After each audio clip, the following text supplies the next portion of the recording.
என் மாவன் ரொம்ப பாவம். ஹரி ஹரி. என்னம்மா சொல்லுங்க. ரொம்ப நேரமா ஃபோன் அடிச்சுக்கிட்டே இருக்கு. இந்தாடா யாரோ ஃபோன் பண்றாங்க. ஏமா எனக்கு மனசு சரியில்லை, நான் யார்ட்டையும் பேச விரும்பல. தயவு செஞ்சு அந்த போனை கொண்டு போய் அங்கிட்டு போடுங்க. என்னடா நீ இப்படி இருக்க? ஏதாச்சும் சாப்பிடுடா. உனக்கு ஜூஸ் ஸ்நாக்ஸ் ஏதாவது கொண்டு வரட்டா? அதெல்லாம் ஒண்ணும் வேண்டாமா, நீங்க தயவு செஞ்சு போங்க அங்கிட்டு. டேய் எல்லாத்துக்கும் காரணம் நான் தானே. அதெல்லாம் ஒண்ணும் இல்லம்மா, நீங்க போங்க. டேய் சாரிடா, இந்த ஒரு தடவை மிஸ் ஆயிடுச்சுல. அவளுக்கு இன்னும் கல்யாணம்லாம் ஆகலையில, அதுக்கு முன்னாடியே அவளை ஏதாவது பண்ணிடலாம். நீ கவலைப்படாம இருடா. போங்கம்மா அங்கிட்டு. ஏதாச்சும் அதை பண்றேன் இதை பண்றேன்னு சொல்லிட்டு சொதப்பதான் செய்வீங்க. மல்லிகா மல்லிகா. வாங்குங்க. மல்லிகா, ஊர்ல ஒரு வாரம் நான் இல்லாதனால என்னென்னமோ செஞ்சு வச்சிருக்கேன். என்ன பண்ண? அந்த சங்கர் போனை போட்டு இனிமே உங்ககிட்ட வேலை பார்க்க வரமாட்டேன்னு சொல்றான். ஏங்க நல்லது, இனிமே அவனெல்லாம் வேலைக்கு வைக்காதீங்க. ஒன்னத்துக்கு உதவாதவன். நீ என்னடி செஞ்ச? அவன்கிட்ட என்ன சொன்ன? ஏங்க நம்ம வீட்டு பக்கத்துல ரேகான்னு ஒருத்தி இருக்கா, தெரியும்ல? இந்த ஹாஸ்பிட்டல்ல வேலை பார்க்காளே நர்ஸு, அவ தானே? ஆமாங்க, அவாதான். உங்க தங்கச்சி மகா அந்த ஹாஸ்பிட்டலுக்கு அடிக்கடி போவாளாம் செக்கப்க்கு. சரிடி, அதுக்கு இந்த சங்கரும் வேலைக்கு வராதுக்கு என்னடி காரணம்? அந்த சௌமியாவை கடத்த சொல்லி நான் தான் சொன்னேன் சங்கர் கிட்ட. வேலையை செய்ய சொன்னா உருப்படியா ஒரு வேலை செய்யாம சொதப்பி வச்சிருக்கான்.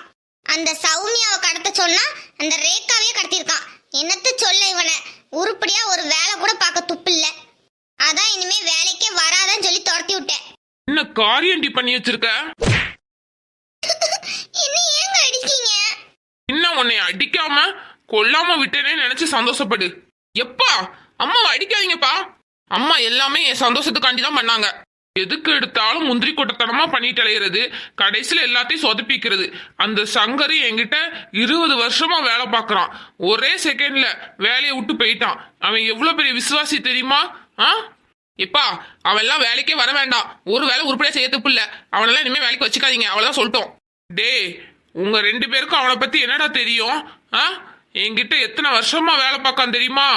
எத்தனை வருஷமா வேணாலும் வேலை பார்த்துட்டு போட்டோம். ஆனா ஒரு வேலை கொடுத்தா அது உருப்படியா செய்ய துப்பு இல்ல. இங்க பாரு மல்லிகா, என்ன சொல்லுங்க. இனிமே என்கிட்ட கேட்காம ஏதாவது முடிவு எடு. அப்ப இருக்கு. ஏங்க நம்ம பையனோட சந்தோஷத்துக்காண்டி தானங்க அப்படி பண்ணேன். அவனோட சந்தோஷத்துக்காண்டி என்ன பண்ணணும், அந்த சௌமியாவை எப்படி பழி வாங்கணுங்கிறது எனக்கு தெரியும். சரியா? நீ கொஞ்சம் அமைதியா இருக்கிற வழியை பாரு. நீங்க அப்படி என்ன செஞ்சு கிழிச்சிருவீங்க? கடைசியில அந்த சௌமியா ஆசைப்பட்ட பையனோட சந்தோஷமா வாழ்வா. என் பையன் குடிச்சு குடிச்சு உடம்ப கெடுத்துக்கிட்டு நிம்மதி இல்லாம இருப்பான்.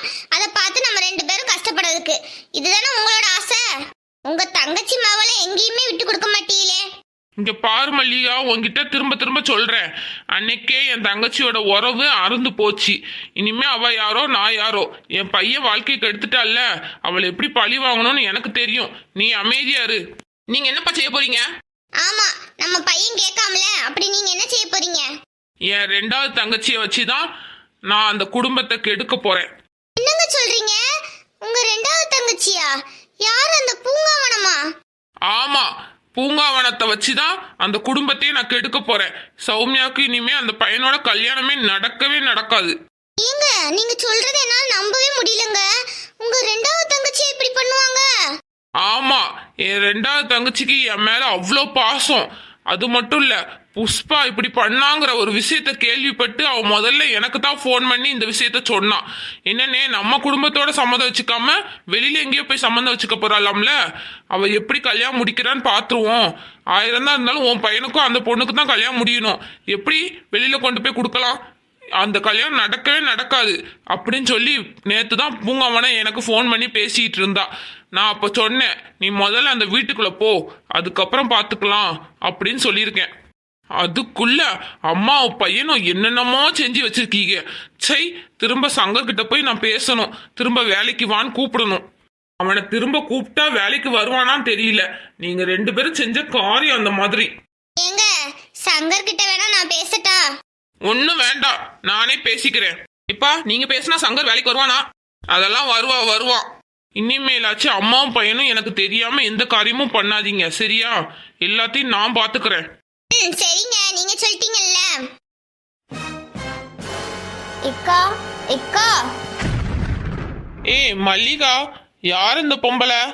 என்னங்க, நான் சொன்னேன்ல ரேகா, நம்ம பக்கத்து வீட்டுக்கிட்ட இருக்கிறவா. இவதாங்க. அதான் எங்கேயோ பார்த்த மாதிரி இருக்கு. தலையில கட்டோட வந்திருக்கா, என்னாச்சு? ஏங்க, ஒரு பெரிய தப்பு நடந்து போச்சுங்க. ஆளை மாத்தி கடத்திட்டு வந்தானா சங்கரு. நான் சௌமியா நினைச்சு மூட்டையில கூட பிரிச்சு பார்க்காம அடி அடின்னு அடிச்சு போட்டேன். கடைசியில பார்த்தா அதுக்குள்ள இருந்தது நம்ம ரேகா. ஏன்டி நீ இப்படி இருக்க? கொஞ்சம் கூட உன் மண்டையில கூரே கிடையாது. மண்டையில மூளை இல்ல, களிமண் தான் இருக்கு. இப்படி சொல்லாதீங்கங்க. என்னமோ பண்ணி தொலை. சரி, இங்க நிக்க நிக்க எனக்கு பிபி அதிகமாகிக்கிட்டே இருக்கு. நான் உள்ள போறேன், எனக்கு ஒரு ஜூஸ் போட்டு கொண்டு வா. ஆ சரிங்க. ஆமா, எதுக்கு நீங்க வந்த? என்னக்கா இப்படி சொல்றீங்க? எதுக்கு வந்தேங்கிறீங்க? நான் உங்களுக்காண்டி என்னெல்லாம் பண்ணியிருக்கேன். அப்படி என்னம்மா பண்ண நீ? சொல்லு. இக்கா, அந்த சௌமியாவை கடத்துறதுக்கு நீங்க தானே மயக்க ஊசி போட சொன்னீங்க. மயக்க ஊசி போட்டியா? இல்லக்கா, மயக்க ஊசி போடணும்னு போனேன். போற நேரத்துல எவனோ ஒருத்தன் வந்து என்னை கடத்திட்டு போயிட்டான்க்கா. அது எவனே எனக்கு தெரியலக்கா. உன்கிட்ட ஒரு வேலையை உருப்படியா செய்ய சொன்னா காரியத்தையே கெடுத்து வச்சிருக்க. உனக்கு எவ்வளவு திமிர் இருக்கும்?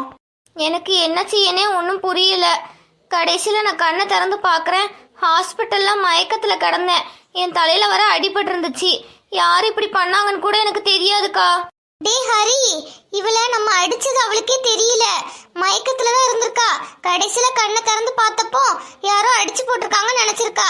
நல்ல வேலைடா, நம்ம தப்பிச்சிட்டோம். ஆமாமா, நம்ம அடிச்சதே அவளுக்கு தெரியல. இம்மா, எதுவுமே தெரியாத மாதிரியே காட்டிக்கோ. சரிடா. எக்கா, நீ இன்னுமா இங்க இருக்க? கிளம்பலையா நீ? எதுக்கு இங்க இருக்க? போ. எக்கா, எனக்கு நீங்க 10 லட்ச ரூபா தாரேன்னு சொன்னீங்கல்ல, அந்த அமௌண்ட்டை தாங்கக்கா. என்னது 10 லட்ச ரூபாயா? ஒரு வேலை உருப்படியா செய்ய துப்பு இல்ல உனக்கு 10 லட்ச ரூபாயா? நீ அப்படி என்னம்மா வேலை செஞ்சு கிழிச்ச? இங்க பாருங்கக்கா, இப்பெல்லாம் பேசாதீங்கக்கா. நீங்க 10 லட்ச ரூபா தாரேன்னு சொல்ல போய் தான் நான் வேலையை விட்டே நின்னேன்.